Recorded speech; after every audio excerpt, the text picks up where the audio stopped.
Everyone, thank you for tuning in to the Easy Peasy Show brought to you by Sportasonic. You can listen to every episode of the Easy Peasy Show on Spotify, Apple Podcasts, YouTube, or anywhere else you usually listen to your podcast on. Once again, thank you for tuning in. Now let's get into the episode. Hello, everyone. Thank you for tuning in. My partner in crime, Peyton, is not able to attend today. He's just not getting back from vacation. He's still settling in with the family and everything. So we're going to let him have the night off. And welcome back from Labor Day. We hope everyone's able to enjoy it. Well, we took the day off there as well. I was able to spend, some much needed time, mainly off of work and also with family. And we're hoping you were able to do the same as well. Um, so tomorrow is the first official NFL game of the season. Chiefs versus Lions. It should be, I would say, a decent game. I mean, obviously, you play against the Chiefs. You just kind of have to take it with for what it is. At the end of the day, it's the Chiefs. Not much you can do against them except the fact that Travis Kelce injury news is rolling out.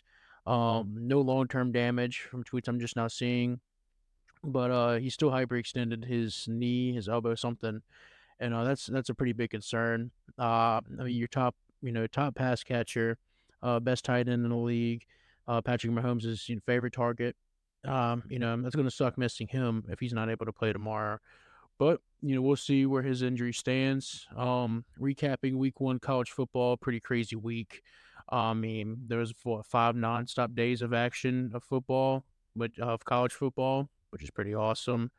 Um, Monday's game, Clemson and Duke. Duke was able to pull off a pretty big upset.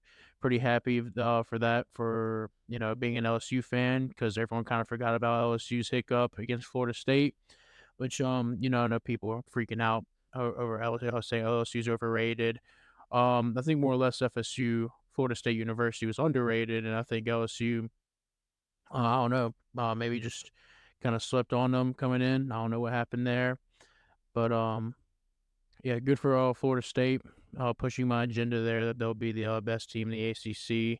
And thank you, Clemson, for helping that one out too. Um, New rankings came out. Colorado was able to jump up into the rankings. I guess Coach Prime is real. I know me and Peyton were kind of dogging on Colorado, saying they didn't really have a chance. We were wrong.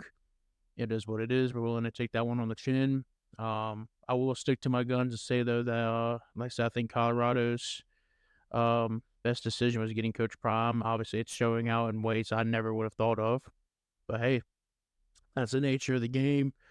I think there are a couple of other interesting games. Like I said, I know Colorado jumped into the rankings. I feel like another team did too. Obviously Duke. Believe Iowa fell out of the rankings for no fault on their own. Um, but yeah, I think other than them, Clemson took the biggest tumble in the rankings. LSU the next biggest, and then top three are unchanged. So yeah, college football is already interesting again. And this is what we love to see. They'll be back with I don't know who's playing. I feel like someone's playing Friday. I'm not sure anyone's playing Thursday because of the NFL game. Not that that's stopped them before, but anyways, speaking of the NFL, move on to NFC predictions, standings, however you want to see it. There's a reason we did the AFC first, NFC last. There's I say almost not much to be said but the NFC, but this is the significantly weaker conference out of the two. Probably, it definitely has the worst division in the NFC South in it this year. I remember seeing a post the other day saying, it showed who had the hardest schedule and who had the easiest schedules. And sure enough, like the teams that had the hardest schedule was like the AFC North and the AFC East. And then the team that had all 4 teams that had the weakest schedules were all on the NFC South. You go figure. Um, so yeah, for what it's worth, I'm not too impressed with the NFC this year, other than outside of maybe 3 teams, and we'll get to that here. I guess I'll go ahead and jump into it. We'll go from worst to best. How do I want to do this? I want to do by division. Not sure. We may just go from what I think are the worst teams to the best teams. May not be the way to do it. Let me think. I'll start off with the NFC West too, because I think they got the 2 worst teams in the NFL. Well, 2 worst teams? 2 of the worst teams. No, probably the 2 worst teams in that division. Anyways, NFC West starting out the worst team is going to be obviously the Cardinals. Yeah, having your star quarterback out for what's going to be a majority of the season, if not the whole season, sucks. Um, yeah, so really, Kyler Murray being out, that's not going to help you. You have a decently tough schedule. Your roster is built like crap. There's really not much more to say. I mean, I think you got some good offensive linemen as far as pass protection is concerned. But I mean, other than that, I mean, you have weaknesses all across the board on your team. So, I mean, I think the line set at 4.5. I think they definitely go under. They, they may have one of the worst records. They may have the worst record in the NFL by the time it's all said and done. And moving on to the next worst team, or third best team, however you want to see it, the NFC West. I got the Los Angeles Rams. So I mean, obviously, you got some glaring problems with them too, and recent news of Cooper Kupp being hurt. But speaking of outside of Cooper Kupp, who they have, as far as wide receivers are concerned, they don't really have anybody. Cam Akers is kind of getting back into form towards the end of last season, which is excellent, which is what you want to see if you're a Rams fan. But this is far from the Super Bowl team that they once had. Obviously they still got Aaron Donald for what that's worth. But yeah, I mean, I don't know. I think obviously defense is going to be their strength, but when you don't have an offense that's going to produce, no, not much more you can do. Like I said, they went heavy with the win now thing. Obviously, they got the Super Bowl, and now, you give away all your assets, now you have nothing. And this is kind of what Rams, what the Rams are willing to buy into. This is just kind of, well, I said the consequences of their success, if you will. I'm not really sure how else to describe it other than that. But yeah, they should be. I will say I think they're over under set at 6.5. They'll probably go under along with the Cardinals. Granted, I do think there's a decent sized gap between the Cardinals and the Rams in terms of talent. And I think unfortunately for the Cardinals, not to keep dogging on them, but they're not in good shape. I mean, neither are the Rams, but I guess it is what it is. They're just gonna have to suffer for a couple more seasons before they're able to properly rebuild. Yeah, I mean, you got a pretty old quarterback in your backfield. That doesn't really help things either. Anyways, moving on to the next team, Seattle Seahawks. A pretty big gap in talent here, or gap in what I think their success will be. Like I said, you got the Seattle Seahawks coming in as what I think should be the second best team in the division. I have them making the playoffs. Biggest strength, obviously, comes the passing. I believe Geno Smith, no one expected what he was able to do last season. And he's probably going to do more of the same this season. Like I said, I think him just getting the reins was just a big boost to his confidence. And obviously, you have some pretty solid wide receivers in Lockett, Goodwin, Metcalf. And then you go out and get a rookie in Jackson Smith and Jigba. And then on top of that, you got some pretty solid running backs. You got Charbonnet and Walker in the backfield. So, I mean, your offense is pretty set, right? That really shouldn't be an issue. Now, what's kind of weird, hate to say this about a Seahawks defense, but that's probably what's going to be the weakness, especially the run defense. Um, you know, they didn't do well against teams that ran the ball well last season. So, you know, apologies about that. Pesky door-to-door salesman having dog going crazy there for a second. But yeah, I have high hopes for the Seahawks this season. Like I said, I think they should be able to make the playoffs. Well-rounded roster. We saw what they were able to do last year. Over under set at 9.5. I think they should be able to go over, especially playing the NFC West. I mean, I think your tougher games will be against the 49ers. And, so I mean, 49ers are a pretty good team. So I'm not sure if you can you may be able to win one game against them. I doubt you win both of them. But anyways, good segue into best team in that division. Should be for San Francisco 49ers. As always, the 49ers are always one of those teams that just are consistently at the top. Obviously, this team having some quarterback questions. They traded away Trey Lance, naming Sam Darnold as the number 2, and they're going all in on Brock Purdy. Showed his flashes last year, showed that he was able to, take over the offense for what it's worth. I mean, this isn't exactly, a high-powered offense, but this feels like if any year is going to be their year, it's got to be this year, I guess. So, they got some solid playmakers on their team all around, offense and defense. Obviously big names, like some McCaffrey, Bosa, you got Debo and Ayuke, and Kittle. I mean, obviously, the list goes on and on. Um, so yeah, this should be one of the better teams in the NFL, not just the division. They're over under set at 10.5. I think they should be able to go over. Even though they're going to have a tougher schedule, I think they are a tougher team. And the NFC, that's just not exactly, like I said, the the best. I think the 49ers should be able to thrive. So yeah, I think the 49ers will make the playoffs. Whether they're a 1 seed or a 2 seed, I'm not sure, but I think it's obvious they're going to be one of those two. Um. Anyway, I guess we'll move on to the NFC South. A fall from grace for this team, the Tampa Bay Buccaneers. Obviously, all kinds of weaknesses across the board. Maybe besides the wide receivers, but I mean, even then, they're just having off the field issues as far as contracts are concerned.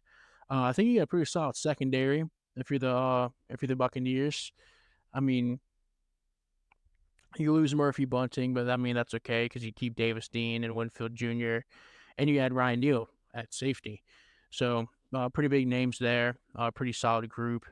Um, yeah, like I said, they're unfortunately, like I said, I mean the defense. I don't know how it's going to be. Like the secondary is what it is, right? It's going to be good. Pass rush, I'm not sure if that's going to be all that good.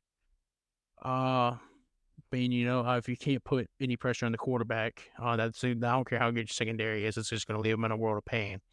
What I think is going to be Tampa Bay's biggest weakness. I know quarterback's the obvious way to go here, but and I hate to say offense in general, so I'll just say the rushing offense. Um, they haven't been good at running the football in a while. Let's be honest. And top of this, you lose Leonard Fournette, who I know is far away from his prime, but I mean, still, you lose Leonard Fournette, and you expect your running to get better. I doubt it. So yeah, they're over under set at 6.5, and I think that's pretty generous. I think they'll go under there. And moving on to, like I said, I'm not sure if I mentioned it. I know I've probably mentioned it in other episodes, but this NFC South is not going to be pretty. It's not going to be like a train wreck. It's not going to be completely ugly, but man, this division may be one of the worst divisions in the NFL in a long time. A long time. Anyways, moving on, and a toss up between these two teams. I don't think either of them will make the playoffs, but I will start with the Panthers. I got the Panthers finishing third best in the division of the NFC South. The strength for the Panthers, your good things, your defensive front. You got some big boys up there, and you have a breakout season for Derrick Brown. So breakout season, huge improvement for him. Yeah, I mean, like I said, you got some all around solid guys up there. Total Brown. Now you got Justin Houston coming in from the Ravens. Pretty solid pickup. Unfortunately, weakness for them is both sides of the ball as far as passing is concerned. Obviously, we haven't seen Bryce Young, right? But for what it's worth, he's a rookie coming in. Not all rookies are, going to be exceptional when they start off. So, you're gonna have your growing pains, but all in all, I mean, I think Bryce Young will be okay in the NFL. I mean, I don't think he's going to be, the answer that the Panthers are looking for, but I think he should be mediocre enough, I guess. So I mean, obviously, first overall pick, all eyes are on him. So I mean, he's got great accuracy, right? And he's got the intangibles you want in a quarterback, but obviously, um, size is an issue. NFL, you got some big boys. These aren't little college kids hitting you anymore. And he's gonna find out. He's gonna find out pretty quick. Um, he's gonna find out really quick. But yeah, they're over under set at 7.5. I think they should be able to go. I don't know, over. I mean, I don't know. It really depends because I don't know. I really don't know. I'm torn between that one. I guess I'll say under actually. I don't know. I don't have the schedule in front of me, so I'm not sure. I'll say under. I'll say, but I do think they finish around 7 or 8 wins. I think that's a fair line. And now moving on to the second best team. And like I said, not much talent gap between any of these teams except maybe the Buccaneers. You may have your Buccaneers in like a tier F, and then these three remaining teams are like in tier C, like tier D maybe, tier upper D, tier lower C. Anyways, Atlanta Falcons. Obviously, getting in some big names off of a free agency. Another former Raven moving to NFC South, and Calais Campbell. Obviously Kyle Pitts. He needs to step up. I know people are thinking, he's a unicorn at the position, but man, what has he done? What has he done to prove it? I mean, he has that potential, obviously, but I mean, he's got to step up. Obviously having, hmm, I don't know. Obviously, the quarterback issue is going to be of concern. So I don't know. We'll see how Kyle Pitts does. Um, they're over under set at 8.5. I think they go under. The obvious addition of Bijan Robinson, that should help out a lot, especially when you have Tyler Algier, who did really good last season. Let's be honest. Did very well, and not to mention, I think one of the biggest strengths for this team will probably be the offensive line. So yeah, I mean, I think the running game's gonna be good. I'm excited to see Bijan. I know coming out of Texas, he's got a lot of hype around him. First rookie off the board, and I think he's the odds-on favorite to win Rookie of the Year, and rightfully so. Rightfully so. Um, just because I think in terms of production, he's probably going to be able to produce the most, and the most easiest. Most easy out of all the rookies. Anyways, um, yeah, he should be an interesting watch this season. Definitely one to look out for. So yeah, excited to see Bijan Robinson. Rushing title. I mean, I'm not sure. Like I said, it really depends because the Falcons' quarterback situation isn't exactly the best. So should be interesting. I don't know. Should be interesting. Should be interesting to see what this Falcons team. They're over under set at 8.5. I think for the talent they have on their team, I think that's a good line. But I do think they go under. Like I said, but all these teams in the NFC South are going to struggle. Including who I unfortunately have making the playoffs, and it's not by a lot. Like I said, it's they're just lucky they went out and got a quarterback who's a tier above the one that they currently had. And anyways, New Orleans Saints, hometown team, so maybe I'm a little biased. Maybe that's why I have them at number one. But I still think they're probably in the bottom third of the league as far as if I had to put overall rankings on them. But yeah, I do have the Saints winning the division. I think going out and getting I'm sorry, not Michael Thomas, getting Derek Carr to help out guys like Michael Thomas, Chris Olave, Rashid Shaheed, Juwan Johnson. Like I said, I mean, these are all in their own right freaks of nature. Obviously, Alvin Kamara suspension, a little scary. But, you got Williams now at running back too. So, like I said, it's not the end of the world at running back position. Um, I mean, you have a decent O-line. Could it be better? Absolutely. Definitely not the worst, though. Even though I think, last year they didn't do too hot, the offensive line. But I think that's also I think there was also some other weaknesses on the offense that kind of got taken care of in the offseason, so maybe it should make the offensive line look better. You have Cam Jordan, you just signed to a contract. Unfortunately, he's way out of his prime. He's still a great player. No, he's still a good player, but unfortunately, age is getting the best of him. And it's going to be up to the younger guys to step up. I think if they do step up, I think they should be able to easily win the division. And like I said, this division is completely up for grabs. You're playing to be best or the worst. You're over under set at 9.5 for the Saints. You probably go under.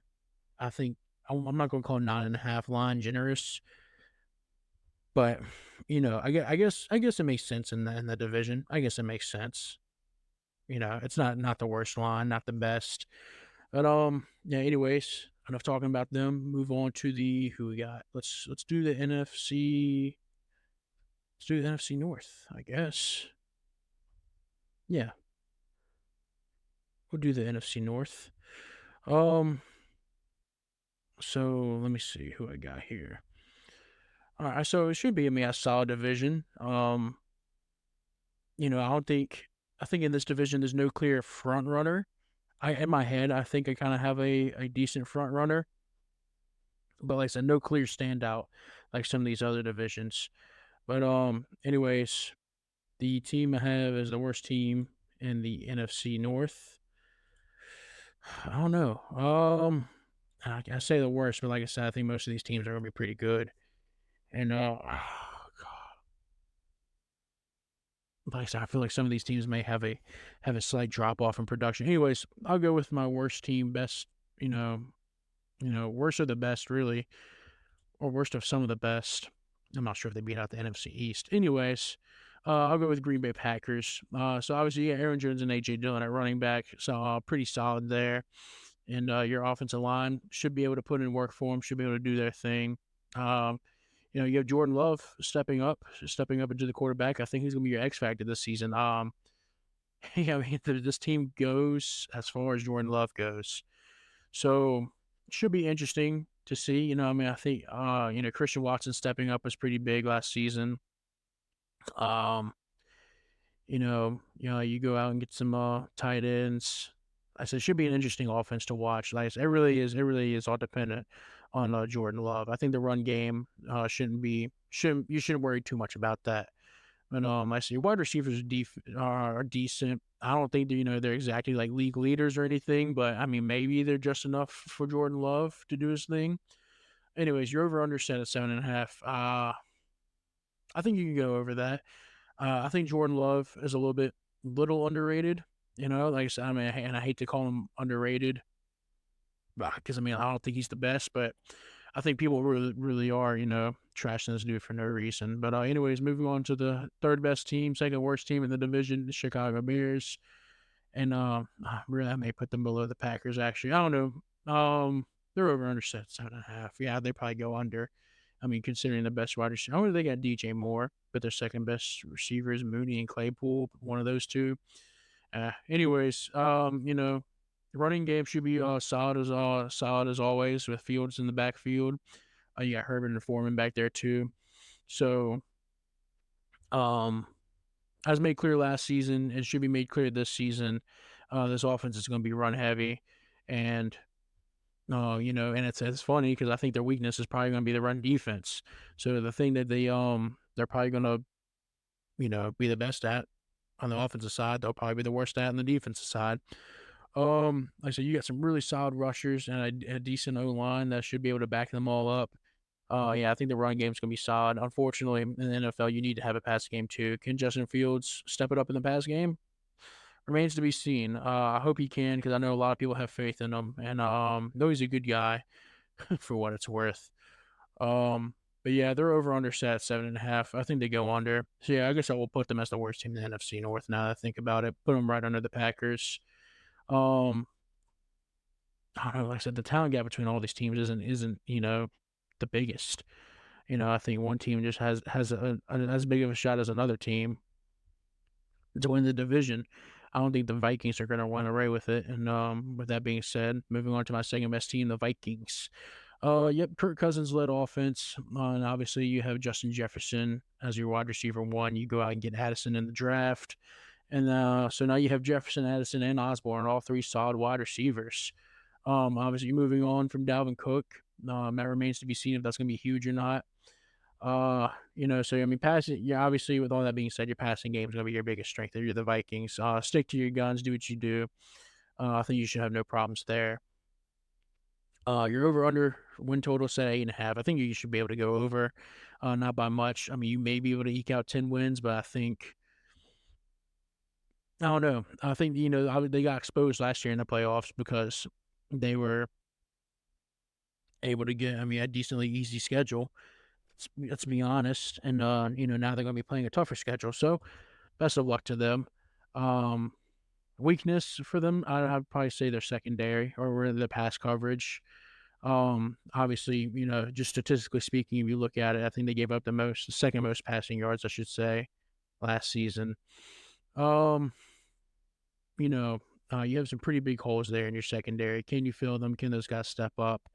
That remains to be seen. Harrison Smith, very, very good, by the way. Harrison Smith, I'll always have high praises for him. But as I was mentioning Cam Jordan earlier, I think Harrison Smith may fall in the same category. He just maybe ending the nearing his end as far as prime is concerned. But love him as a player though. Always will. Moving on to what I think a lot of people are picking as their sneaky pick to be the best team in the division, which sketchy thing to say for a team that's led by Jared Goff. Ish. Anyways, I can't believe saying it out loud. It does sound ugly. Anyways, Detroit Lions, their over unders set at 9, from what I'm seeing. That's about realistic. 9 or 10 wins, I think, for this team. Um, so you actually, I mean, you got a really solid pass rush for the Lions. I think that's probably your strength right there. And that's exactly what you want in the NFL. I mean, you put quarterbacks in a bind, I don't care how good they are, they're going to make mistakes. I mean, besides Mahomes, every quarterback's liable to make mistakes whenever having to deal with some huge guys rushing them. And speaking of outside of Amon-Ra St. Brown, I'm not sure what the Lions have to offer in the wide receiver position. So that's kind of what I have as a weakness for them this season. Um, and then Jameson Williams being suspended for the first few games, or so you know it's gonna be tough, especially the start of the season for them. But you go out and get Jahmyr Gibbs to play alongside Montgomery. So I mean, I think your offense is gonna be okay. Like I said, you'd like to see other right receivers besides St. Brown step up. So we'll see where that leads them. Unfortunately, Jared Goff, your ceiling is not that high. But like I said, I do think you could be able to pull out a division win here. I think there's three teams liable for a division win here. Packers, Lions, and Vikings. I think the Vikings may see a little regression just due to their tough schedule. But I think, like I said, Lions, Packers, sneaky picks to win the division. That's the NFC North. Moving on to the last division for the NFC. That's the NFC East.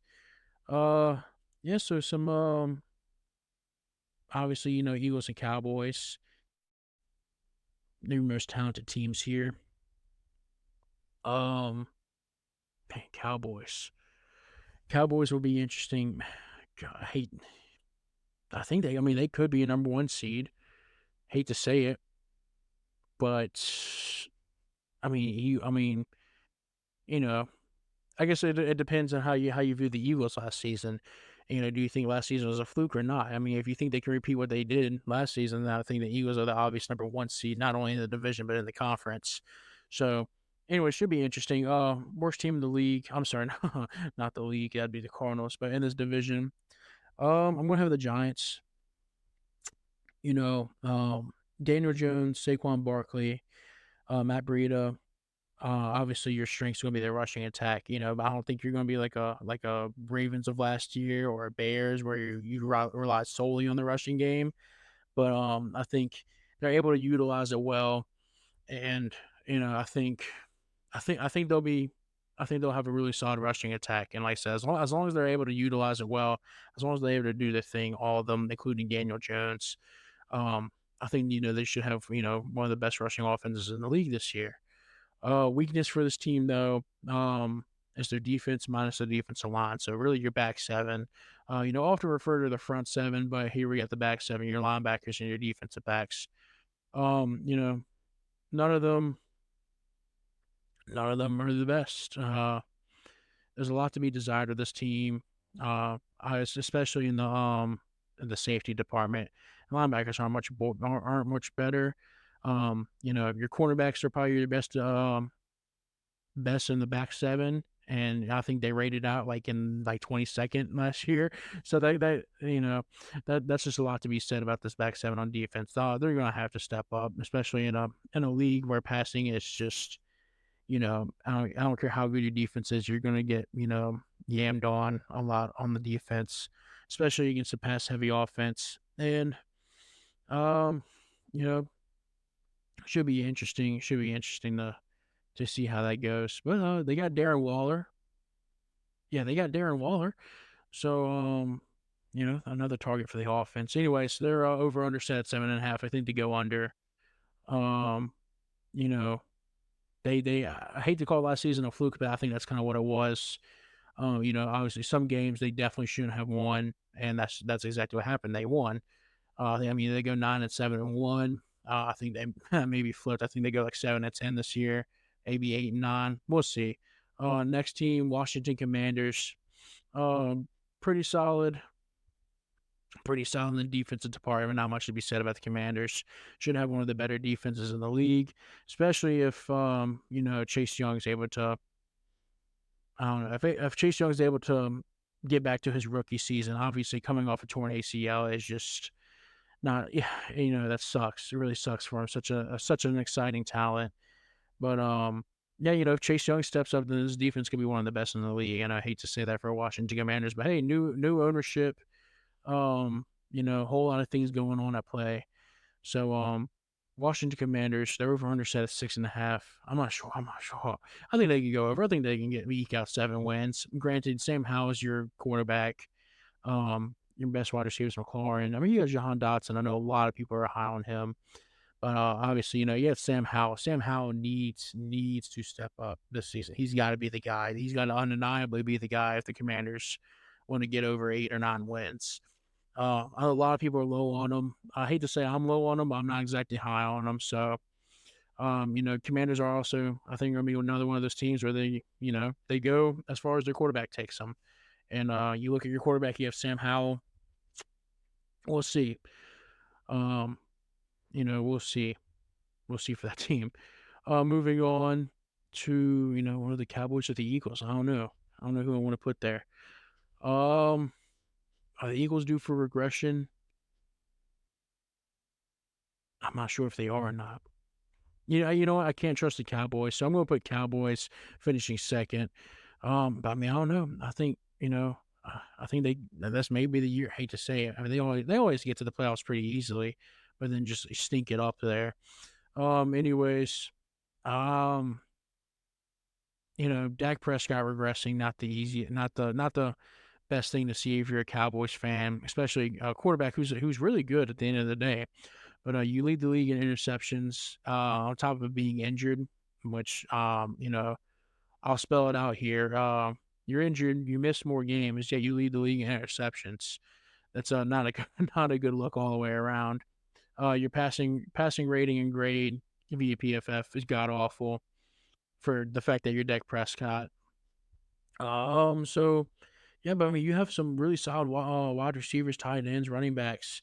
So I mean, if Dak Prescott can just be a sliver of his old self, not 2022 Dak Prescott, but 19, 18, 19, 20 Dak Prescott, I think they'll be good. They could easily be number one in the NFC. Defense, not much to be said there. They got some dogs all across their defense. There's really no glaring holes there. I mean, I would say you could argue linebacker, but you really can't. Defense is going to be monstrous as always. The over under, I think they got a decent schedule. I wouldn't call it the easiest, wouldn't call it the hardest, but they're over under set at 10.5. I think they should be able to go over that. And moving on to what should be the best team in the NFC East. Like that toss up between the Cowboys and this team, the Philadelphia Eagles.